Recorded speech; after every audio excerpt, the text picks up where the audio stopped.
Janata Dal United के प्रदेश अध्यक्ष उमेश सिंह कुशवाहा का अररिया आगमन पर जोरदार स्वागत किया गया। जदयू प्रदेश सलाहकार समिति के सदस्य और अररिया जिला मुखिया संघ के अध्यक्ष शाद अहमद बबलू के नेतृत्व में 0 माइल चौराहा पर समर्थकों ने फूल मालाओं से उनका अभिनंदन किया। इस मौके पर बैरगाछी स्थित बबलू मुखिया के कार्यालय में आयोजित अभिनंदन समारोह में हजारों की संख्या में लोगों ने भाग लिया। समारोह में अररिया विधानसभा प्रभारी दीपक कुमार, जिला अध्यक्ष आशीष पटेल, जदयू जिला प्रभारी इरशाद अली आजाद, मेजर इकबाल सहित कई वरिष्ठ नेता उपस्थित रहे। समारोह को संबोधित करते हुए प्रदेश अध्यक्ष उमेश सिंह कुशवाहा ने कहा कि बबलू मुखिया की मेहनत और जनता का जोश साफ दिख रहा है कि जदयू का भविष्य अररिया में उज्जवल है। उन्होंने मुख्यमंत्री नीतीश कुमार के नेतृत्व में जाति, धर्म और समुदाय से ऊपर उठकर न्याय के साथ विकास की नीति को सराहा।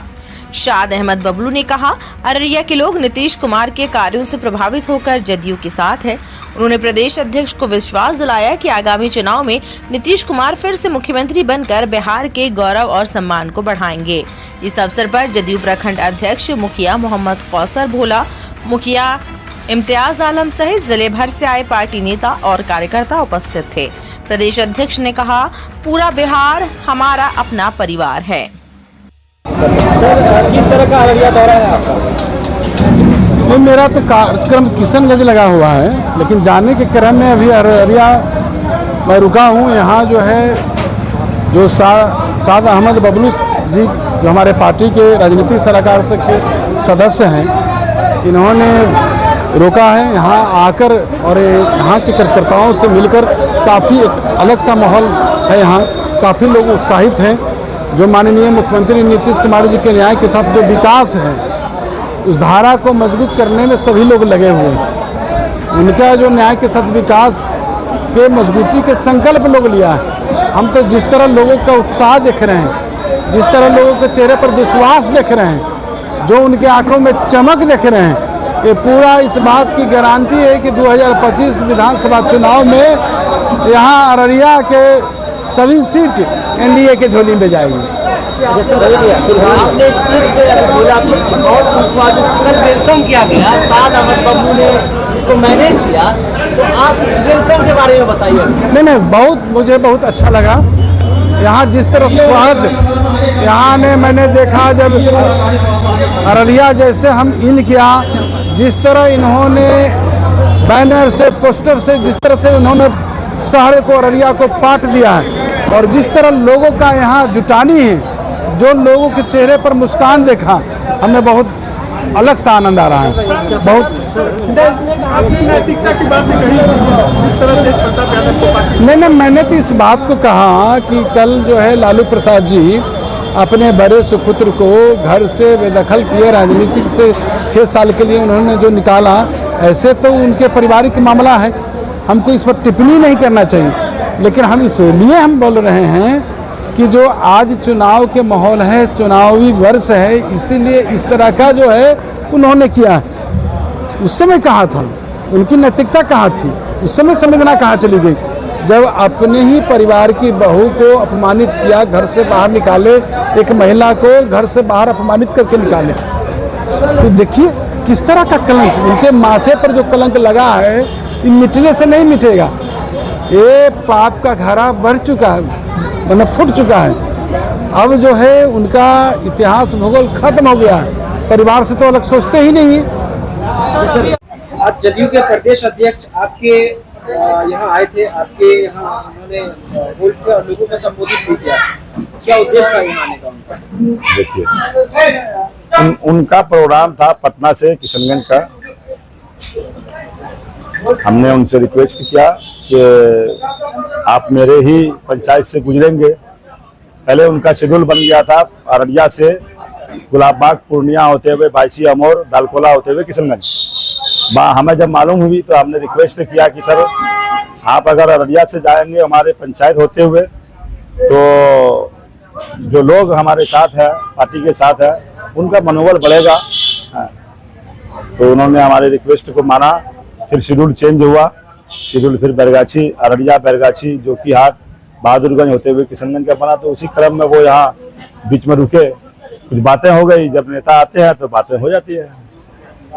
उन्होंने कहा कि आप लोग जोश इसी तरह बनाए रखें और वो जो इसका जो परिणाम होगा वो बहुत बेहतर होगा। क्या इशारा क्या था उनका, क्या कहते हैं? अब वो तो वो जाना है। देखिए, हमारा हम ये कहते हैं, मेरा काम है लोगों के साथ मिल के रहना, काम करना। अब इसमें वो बड़े लोग हैं, उनका क्या इशारा है वो आप भी समझ रहे हैं, मैं भी समझ रहा हूँ, लोग भी समझ रहे हैं। इसको मैं क्या बताऊं। मेरा काम है लोगों की खिदमत करना, हम काम कर रहे हैं, खिदमत कर रहे हैं लोगों की। वक्त जब आएगा तो पता चल जाएगा सबको। कितना आश्वस्त है टिकट को लेकर? नहीं, क्योंकि लोगों की मांग है, आपके जो समर्थक है वो बड़ी संख्या में आए थे और मांग कर रहे थे कि शाद अहमद बबलू को विधानसभा का टिकट मिले जदयू से। देखिए, ये लोगों की मोहब्बत है, उनके जज्बात है। मैं आपको बता दूं कि टिकट देना ये हाई कमान जो हमारे सर्वमान्य नेता है उनका होता है। वो किस पे विश्वास करेंगे, किसको लड़ाएंगे, वो उनकी मर्जी है। हमारा काम है लोगों का खिदमत करना, पार्टी का काम करना। हम लोग पार्टी के सिपाही हैं, पार्टी का काम कर रहे हैं और करते रहेंगे इंशाअल्लाह। वक्त जब आएगा तो फिर देखा जाएगा। नीतीश कुमार से कितना प्रभावित हैं आप उनके कामों को लेकर, खास करके बात करें अल्पसंख्यक के लिए? देखिए, 10 काम जब होता है तो उसमें से एक हाथ इधर उधर भी होता है। आप जब गाड़ी चलाते हैं तो एक्सीडेंट भी आप ही से होगा। हाँ, मिसाल के तौर पर हम तो देख रहे हैं कि मेरे इलाके में अभी इससे पहले माननीय मुख्यमंत्री आए थे, प्रगति यात्रा पर निकले हुए थे, तो बैरगाछी की सरजमीन पे आए थे। उस टाइम में उन्होंने मेडिकल कॉलेज की घोषणा की। ये अल्पसंख्यक बहुल क्षेत्र है, फिर भी अररिया में रामपुर कुदरकट्टी में बोल के गए, एक सप्ताह के बाद कैबिनेट में पास हुआ कि वहां पे मेडिकल कॉलेज बन के तैयार होगा। अभी चंद दिन पहले की बात है, एक सप्ताह पहले कैबिनेट में पास हुआ कि आवासीय विद्यालय हमारे अररिया में, अल्पसंख्यक आवासीय विद्यालय हमारे अररिया में कैबिनेट से पास हो चुका। 57 करोड़ रुपए की लागत से बनने जा रहा है। 3 एकड़ जमीन बिहार सरकार की उसमें ली गई है। साथ साथ उसका जो मामला है कि 650 लगभग हमारे अल्पसंख्यक समुदाय के बच्चे उसमें पढ़ेंगे, जिसमें 50% लड़के होंगे, 50% बच्चियां होंगी और 75% बच्चे उसमें ग्रामीण क्षेत्र के होंगे, 25% बच्चे शहरी क्षेत्र के होंगे। तो कहीं ना कहीं ये मैसेज देने का काम किया गया और कि हमारे इलाके में इतना बड़ा काम और ये इतने करोड़ की 57 करोड़ की लागत से सिर्फ निर्माण होगा। उसके बाद उसमें जितने बच्चे रहेंगे वो सारे बच्चों के पढ़ने से, खाने से, खेल कूद सारी सुविधा गवर्नमेंट अपने कोष से करेगी। तो ये बहुत बड़ा काम है अल्पसंख्यक के लिए। अररिया के 0 माइल में शाही पैलेस विवाह भवन एवं होटल इंटरनेशनल में पहली बार राजशाही का अनुभव कीजिए। जी हाँ, खुद को राजा सा महसूस करना है तो चले आइए शाही पैलेस। यह पैलेस राजस्थानी शैली में बनाया गया है, जिसका डिजाइन किसी राजा के महल से कम नहीं है। शाही पैलेस में विभिन्न साइज के 5 हॉल जैसे Darbar hall, Utsav hall, conference hall, royal hall, Shagun hall एवं होटल इंटरनेशनल में 12 डिलक्स रूम एवं डोरमेट्री जैसी हर तरह की सुविधा उपलब्ध है। यहाँ पर आप शादी विवाह से लेकर बर्थडे पार्टी, मीटिंग मंगनी और सेमिनार जैसे छोटे बड़े हर तरह के कार्यक्रम का आयोजन कर सकते हैं। यहाँ पर मिलने वाली खास सुविधाओं में वेज और नॉन वेज किचन को बिल्कुल अलग अलग रखा गया है। इसके अलावा यहाँ पे गार्डन एरिया, कलरफुल फाउंटेन, भव्य स्टेज, शाही सोफा और विभिन्न प्रकार की डिजाइनर कुर्सियां सहित आकर्षित राउंड टेबल के साथ साथ 200 गाड़ियों की बड़ी पार्किंग भी उपलब्ध है। साथ ही 24 घंटे जनरेटर एवं वाईफाई की सुविधा उपलब्ध है।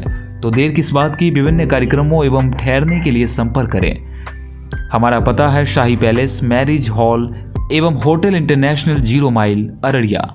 मोबाइल नंबर 9471659624 और दूसरा नंबर है 7542961152।